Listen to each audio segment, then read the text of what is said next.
Dada, men kiber sportchi bo'lmoqchiman. Nima sportchi? Kiber sportchi.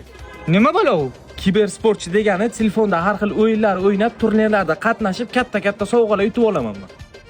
Bacham, undan ko'ra yer o'g'daraylik, ekin ekamiz, hosil olamiz.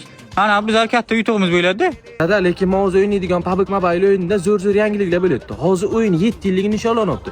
Unda noyob kolleksiya buyumlarini yutib olishingiz mumkin. Undan tashqari maxsus jamoa bilan rasma tushish nuqtalari ham bor. Hozirda o'yinda Navro'z tadbiri ham bo'lyapti. Vazifalarni bajarib, tematik avatar va ramka olishingiz mumkin. Ko'ryapsizmi dada, bu o'yinni qanday o'ynamaslik mumkin? O'ynash kerak ekan bacham. Masalan, mana yerdan hozir ekin hosil olsak, ozgina pul bo'ladi. Bundan nima pul bo'ladi bacham? Nima deyapsiz dada? PUBG Mobile o'yinida har xil turnirlarga qatnashib, katta pullar ham yutib olish mumkin. Qancha pul yutsa bo'ladi?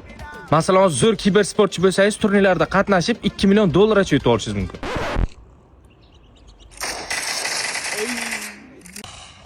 Oting dada, oting.